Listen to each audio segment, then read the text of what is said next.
இப்ப நடந்துட்டு இருக்கக்கூடிய ரஷ்யா, உக்ரைன் பிரச்சனையில, ரஷ்யா ஒரு மிகப்பெரிய அஃபென்சிவ் ஆப்பரேஷன் பண்ண போறாங்க அப்படிங்கிறத பலரும் எதிர்பார்த்து காத்துக்கிட்டு இருக்காங்க. அதுவும் குறிப்பா இந்த மே 9க்கு அப்புறம் இன்னொரு 10 நாளுக்குள்ள கன்ஃபார்மா தெரிஞ்சிரும் ரஷ்யா மிகப்பெரிய அஃபென்சிவ் ஆப்பரேஷன் ஸ்டார்ட் பண்ண போறாங்களா, இல்ல கொஞ்சம் பாஸ் விட போறாங்களான்னு. ஏன்னா அதிகமான பில்லியன் டாலருக்கான எய்டுகள் உள்ள வந்திருக்கு. ஸோ அதனால கொஞ்சம் யோசிக்க வேண்டிய ஒரு விஷயம் தான். அது மட்டும் இல்லாம ரஷ்யா மிகப்பெரிய ப்ரெஷர் கொடுத்து பார்த்துட்டாங்க உக்ரைனுக்கு. உக்ரைனோட பல தெர்மல் பவர் பிளான்ட்ஸையும் அடிச்சு துவம்சம் பண்ணிக்கிறாங்க இல்லையா, அதுதான் ப்ரெஷர். ஸோ அப்படி ப்ரெஷர் கொடுத்துமே உக்ரைன் அவங்களோட ஏர் டிஃபென்ஸை வெளியே எடுத்துட்டு வர மாதிரி இல்லை.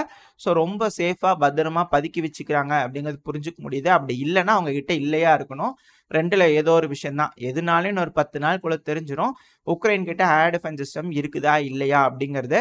ஸோ அது வந்ததுக்கு அப்புறம் எந்த அளவுக்கு உதவுது உக்ரைனுக்கு அப்படிங்கிறத பொறுத்து தான் பார்க்கணும். அப்புறம் 60 பில்லியன் எய்டு உக்ரைனுக்கு வந்திருக்கு. அது அவங்களுக்கு யூஸ்ஃபுல்லா இருக்கணும்னா கண்டிப்பா அவங்களுக்கு F-16 வேணும். அவங்க வானத்துல F-16 பறந்ததுன்னா மட்டும்தான் ஒரு மோரல் பூஸ்டை உக்ரைனோட வீரர்களுக்கு கொடுக்க முடியும். ஸோ அப்படி கொடுப்பாங்க அப்படின்னா F-16 வருமானு கேட்டிங்கன்னா முதல்ல 5 F-16 உக்ரைனோட வீரர்களுக்கு கொடுப்பாங்க அப்படிங்கிறத சொல்லப்பட்டு வருது. இப்போ ரஷ்யா எடுக்க போற அந்த கிரேட்டஸ்ட் அஃபென்சிவ் ஆபரேஷன் இருக்குது இல்லையா, அதுல 5 விமானங்கள் எதிரில் நிற்கிறதுக்கு வாய்ப்பு இருக்கு F-16s அப்படிங்கிறாங்க. அதோட உக்ரைனோட பர்ஃபார்மன்ஸ்ல இந்த அளவுக்கு இருக்கு. ரஷ்யா அதை எப்படி டேக்கிள் பண்றாங்க, அதாவது உக்ரைனியன்ஸா இருக்கணும்னு நேடு இல்லை. சமீபத்தில் கூட வந்து பார்த்தீங்கன்னா அமெரிக்காவோட ரிட்டையர்டு பைலட்ஸ்லாம் கூட ரெடியாக இருக்கிறோம் அப்படிங்கிறத சொல்லியிருந்தாங்க இல்லையா.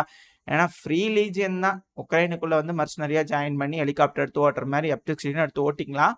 இது என்னப்பா இது, நீங்களே நேராக வந்து பண்ணிக்கலாம் அப்படிங்கிறது போல தான் இருக்கு. பட் இருந்தாலும் உக்ரைன் கிட்ட கொடுத்து பார்ப்பாங்க முதல்ல 5 நபர்கள் கிட்ட. ஒத்து வரல அப்படின்னா ஃப்ரீ லீஜியன் உள்ள இறங்குவாங்க அப்படிங்கிறத சொல்லப்பட்டு வருது. சரி, ஓகே, மொத்தம் 5 F-16 வரதா செய்திகள் வருது, இன்னும் உறுதிப்படுத்தப்படலை. இது முன்னாடியே வந்துருச்சு, ஒரு 2-3 நாளைக்கு முன்னாடியே. நான் கொஞ்சம் வெயிட் பண்ணிட்டு இருந்தேன் கன்ஃபார்ம் பண்றதுக்காக, நம்ம தகுந்த சோர்ஸ் கிட்ட இருந்து வரட்டும் அப்படிங்கிறது போல. ஸோ வந்துருச்சு, கன்ஃபார்ம் ஆனதுனால இப்போ உங்ககிட்ட டெலிவரி பண்றேன். மொத்தம் 5 F-16 விமானங்கள். அதுல 3 F-16 AM ரக விமானங்கள், 2 F-16 BM ரக விமானங்கள்.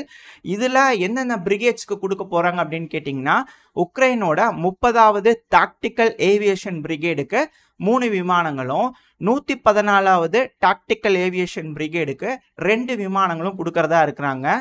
சரி, அந்த 3 F-16 AM ரக விமானங்கள் இருக்குல்ல, அதோட டெயில் நம்பர்ஸ் கிடைச்சிருக்கானா, அதுவும் கிடைச்சிருக்கு.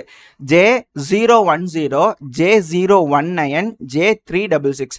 ஸோ இதெல்லாம் வந்து F-16 AM ரக விமானங்கள். 2 F-16 BM ரக விமானங்கள் இருக்கு இல்லையா, அதில் J064, J210 இந்த 2 டெயில் நம்பர் இருக்கக்கூடிய F-16கள் கொடுக்க போகிறதா சொல்லப்பட்டு வந்தது. ஸோ 5 விமானங்கள் வித் டெயில் நம்பரோட ரஷ்யர்களுக்கு தெரிஞ்சிருக்கு. அது மட்டும் இல்லாமல், ஏன்னா இது ரஷ்யன் சோர்ஸ் தான் கொடுத்துருந்தாங்க. அடுத்தது வந்து பார்த்தீங்க அப்படின்னா இந்த வெர்ஷன் பில்டுலேருந்து சொல்லிக்கிறாங்க. அதாவது இந்த மாடல் எந்த வருஷத்தில் கட்டமைக்கப்பட்டது அப்படிங்கிறது போல இருக்கும் இல்லையா. ஸோ அதுபடி பார்த்தீங்க அப்படின்னா இந்த ஏஎம் ரக விமானம் இருக்குல்ல, அதில் J010ங்கிறது 1991. அடுத்தது F-16ஓட ஏஎம்ல J019 1991.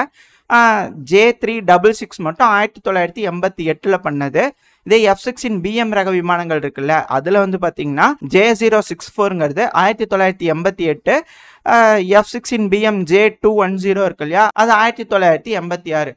ஸோ இந்தந்த வருஷங்களில் செய்யப்பட்டது. இந்தந்த விமானங்களில் இது போல மிசைல்கள் இருக்கும், ரொட்டியாக இருக்கும், வா எடுத்துட்டு வா அப்படிங்கிறது போல வெறி கொண்டு இருக்காங்களாமா ஃபைட்டர் பாம்பர்ஸ் ரஷ்யா தரப்பில் இருக்காங்களாமா. ஸோ இதுக்கப்புறம் உக்ரைனோட ஃபைட்டர் பைலட்ஸ், ரஷ்யனோட ஃபைட்டர் பைலட்ஸ் எந்த அளவுக்கு இந்த காலத்தில் வேலை செய்கிறாங்க அப்படிங்கிறத உடனுக்குடன் நம்ம சேனலில் தெரிஞ்சுக்கலாம், செய்திகள் கிடைச்ச உடனே. இதுக்கு மேலே தான் இந்த களத்தில் உண்மையான போர் ஆரம்பிக்க போது. இத்தனை நாளாக நடந்தது வீக்காக வைக்கிறதுக்காக, நீ வீக்காகன்னு பார்த்துட்டு இருந்த ஒரு தருணம். ரஷ்யா எதிர்பார்த்த மாதிரி மேற்குலக நாடுகளில் சலசலப்புகள், போராட்டங்கள், கலவரங்கள்லாம் வர ஆரம்பிச்சிருச்சு. ஸோ அவங்க கொஞ்சம் டிஸ்ஆர்கனைஸ்டாக இருக்காங்க. ஆனாலும் பெருமளவில் உதவிகளை உக்ரைனுக்கு ஃபைனல் பேக்கேஜ்னு சொல்லி கொடுத்துட்டாங்க. ஸோ இப்போதைக்கு திரும்பவும் உக்ரைனுக்கு ஒரு விஷயம் இருக்குது, ஒரு ஹோல்டு இருக்குது. ஆனால் ரஷ்யாவில் வந்து பார்த்தீங்கன்னா பெருசாக எந்த ஒரு சலசலப்பையும் உருவாக்க முடியல மேற்குலக நாடுகள்னால. அதனால இதுக்கப்புறம் இந்த பிரச்சனைகள் சூடு பிடிக்கும் போது, அதிநவீனமான ஆயுதங்கள் இதுக்கு மேலே களத்தில் இறங்கும் போது, ஏர் சூப்பர்மர்சி இருதரப்புல இருக்கும்போது என்ன நடக்க போகுது அப்படிங்கிறத பார்ப்போம். அது மட்டும் இல்லாமல் இந்த ஆப்ராம்ஸ் டேங்காக இருக்கட்டும், இந்த சேசிஸ்லாம் கொடுத்துருந்தாங்களே, ஆப்ராம் சேசிஸில் இருக்கக்கூடிய மைன் கிளியரன்ஸ் வெஹிக்கல்லாம், இதெல்லாம் வந்து பார்த்தீங்கன்னா, உக்ரைனுக்காக பிரத்யேகமா தயாரிக்கப்பட்டதே இல்ல. இதெல்லாம் வந்து அந்த பார்க்கும்போதே தெரியுது. அது பிடிச்சிட்டு போறாங்க இல்லையா? அந்த ஆப்ரஹாம் டாங்க்ஸா இருக்கட்டும், இதெல்லாம் இருக்கட்டும். அதோட இமேஜஸ்லாம் வந்திருக்கு. அத எடுத்து பார்க்கும்போது, அந்த டெசர்ட் கேமஃப்ளாஜ் தான் இருக்கு. அதாவது அதோட பெயிண்டிங் இருக்கு இல்லையா? டெசர்ட்டுக்கு ஏத்த மாரியான பெயிண்டிங் இருக்கு. அத கொண்டு வந்து நீங்க இப்போ இந்த ஃபாரஸ்ட் ரீஜியன்ல இது போல இருக்கிற இடங்கள்ல வந்து நீங்க அப்படியே ஓட்டிட்டு வந்தீங்க அப்படின்னா, எக்ஸாக்ட்டா ரஷ்யன்ஸுக்கு அது தனியா தெரிஞ்சிருது. அதனால அது மேல துல்லியமா தாக்குதல் பண்ணி ஈஸியா ஆப்ராம்ஸ முடிச்சுட்டாங்க அப்படிங்கிறத சொல்லப்பட்டு வருது. ஏன்னா அது வந்து ஒரு டிராபேக்கு. உக்ரைனுக்கு ஏத்த மாரி பெயிண்டிங் அடிச்சிருக்கணும். உக்ரைனுக்கு கிடைச்ச உடனே உக்ரைனாவது அத பெயிண்ட் பண்ணியிருக்கணும். குடுக்குறாங்க ஆப்ராம்ஸ் அப்படின்னு சொல்லிட்டு பண்ணி முன்னாடி வச்சோம்னா பயந்துருவாங்க ரஷ்யன்ஸ் அப்படிங்கிறது போல தூக்கிட்டு வந்தாங்க. கண்ணுல நல்லா பளிச்சுன்னு படுறதுனால டக்குன்னு அடிச்சுட்டாங்க அப்படிங்கிறத சொல்லப்பட்டு வருது. ஆனா இது போல F-16க்கு இருக்காது. F-16 ரக விமானங்கள் எல்லா நேரத்துக்கும், எல்லா காலத்துக்கும், எல்லா வெதருக்கும் இருக்கிற மாரியான ஒரு விஷயம். ஸோ இந்த டைம் F-16 எந்த அளவுக்கு உபயோகமா இருக்க போகுது உக்ரைனுக்கு அப்படிங்கிறத பொறுத்து இருந்து பார்ப்போம். உங்களோட கருத்துக்கள் என்ன? இது போல 5 F-16 வருது, அப்படியே ரஷ்யா வீசி எறிஞ்சிருவாங்களா உலகத்துல இருந்து அப்படின்னு நினைக்கிறீங்களா? இல்ல இந்த F-16லாம் வேஸ்ட்ன்னு நினைக்கிறீங்களா? உங்களோட கருத்துக்களை கமெண்ட் செக்ஷன்ல சொல்லலாம். இத எந்த பிரிகேடுக்கு கொடுக்க போறாங்க அப்படின்னு கேட்டீங்கன்னா 30th டாக்டிக்கல் ஏவியேஷன் பிரிகேடுக்கு கொடுப்பாங்க அப்படிங்கிறது போல செய்திகள் வருது.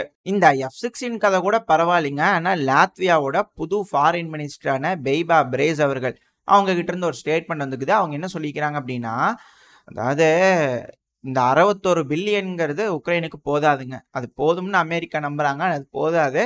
அதனால அவங்க அலோகேட் பண்ணிக்கிறாங்க. அதனால யூரோப்ல இருக்கக்கூடிய மத்த நாடுகள், உலகத்துல இருக்கக்கூடிய மத்த நாடுகள்லாம் அவங்களோட முடிஞ்ச அளவுக்கு அதிகமான ஆயுதங்கள உக்ரைனுக்கு குடுத்து உதவணும். அது மட்டும் இல்லாம, உக்ரைனுக்கு லாங் ரேஞ்ச் மிசைல குடுக்கணுங்க. லாங் ரேஞ்ச் மிசைல் இருந்தா தான் ரஷ்ய வீரர்கள ரஷ்யாலயே தடுத்து நிறுத்த முடியும். ஏன்னா, இது இன்டர்நேஷனல் சட்டப்படி அதுக்கு நியாயம் இருக்குதுங்க. உக்ரைன் ரஷ்யாவ தாக்கலாம். அதுக்கு எல்லா விதமான உரிமையும் அவங்களுக்கு இருக்கு. அது நியாயமான ஒரு விஷயம். அதனால ரஷ்யாவிலேயே தாக்குதல் நடத்தணும். இதுக்கு மேற்குலக நாடுகள்ல ஒப்புதல் குடுத்தாச்சு. இந்த வரக்கூடிய ஆயுதங்கள்லாம் லாங் ரேஞ்ச் ஆயுதங்கள் தான். உக்ரைன் இதுக்கு மேல சகட்டு மேனிக்கு பயன்படுத்திக்கலாம். ரஷ்ய வீரர்கள ரஷ்யாலயே தடுத்து நிறுத்திருவாங்க அப்படிங்கிறது போல இந்த ஃபாரின் மினிஸ்டர் லாத்வியாவோட ஃபாரின் மினிஸ்டர் அவர்களிருந்து ஸ்டேட்மெண்ட் வந்துக்குது. எல்லாத்துக்கும் மேல சொன்னதான் இந்த டைட்டில்ல இருக்கு. என்ன சொல்லிக்கிறாங்க அப்படின்னா, இந்த உக்ரைனோட ஏர் ஸ்பேஸ க்ளோஸ் பண்ணிட்டு இதுக்கு மேல சப்போர்ட் வந்து மேற்குலக நாடுகள் குடுக்கணும்னு. இதெல்லாம் சொல்றதுல லைனா ஒண்ணு ஒண்ணா ஸ்டெப் பை ஸ்டெப்பா அடுத்தடுத்த பதிக்கட்டுகள்ல நிறைவேத்த தான் போறாங்க. அதெல்லாம் மாற்று கருத்து இல்ல. இது எபிசோட் 1, எபிசோட் 2, எபிசோட் 3ன்னு வரும்போது கொஞ்சம் கொஞ்சமா அதுல வரும். ஏன்னா மேக்ரான் ஒரு ட்ரூப்ஸ் அனுப்புறதா சொல்லியிருந்தார் இல்லையா? அவர் இன்னுமே ரூல் அவுட் பண்ணலையாமா அந்த விஷயத்த. அதெல்லாம் இருக்கட்டுங்க. நீங்க எப்போ உக்ரைனுக்குள்ள போயிட்டு வர போறீங்க? அப்படிங்கிறது போல கேள்விகள் பல அனலிஸ்ட்னு கேட்கறாங்க. ஏன்னா மறந்துடக்கூடாது இல்லையா? ஸோ அதனால எல்லாரும் கேட்டுட்டு இருக்காங்க. திரும்பி போறதையே மறந்துடாதீங்க. போயிட்டு வந்துருங்க முதல்ல அப்படிங்கிறதோட சொல்லிக்கிறேன். ஏன்னா நாட்டோட செக்ரட்டரி ஜெனரலான ஜேம்ஸ் ஸ்டோல்டன்பர்க் அவர்களே போயிட்டு வந்துட்டாரு. நீங்க திடீர்னு அன்அஃபிஷியல் விசிட்டா ஒரு விசிட் போய் பார்த்துட்டு வந்துருங்களேன் அப்படிங்கிறதோட கேட்குறாங்க. பார்க்குறாங்களா? போறாங்களா? என்ன அப்படிங்கிறத பொறுத்து இருந்து பார்ப்போம். ஸோ இதோட இந்த பதிவு நான் முடிச்சுக்குவோம். இந்த பதிவு எப்படி இருந்துச்சு உங்களுக்கு பிடிச்சிருக்கா? பிடிச்சுனா லைக் பண்ணிட்டு உங்க ஃப்ரெண்ட்ஸ் அண்ட் ஃபேமிலியோட ஷேர் பண்ணிக்கோங்க. அது கூடவே மறக்காம இந்த பதிவு பத்தின உங்களோட கருத்துக்களை கமெண்ட் செக்ஷன்ல சொல்லுங்க. இந்த பதிவு நல்லா இருந்திருக்கும்னு நம்பிக்கையில் அடுத்த பதிவில் உங்களை சந்திக்கிறேன். அது வரைக்கும் ஸ்டே சேஃப். By by.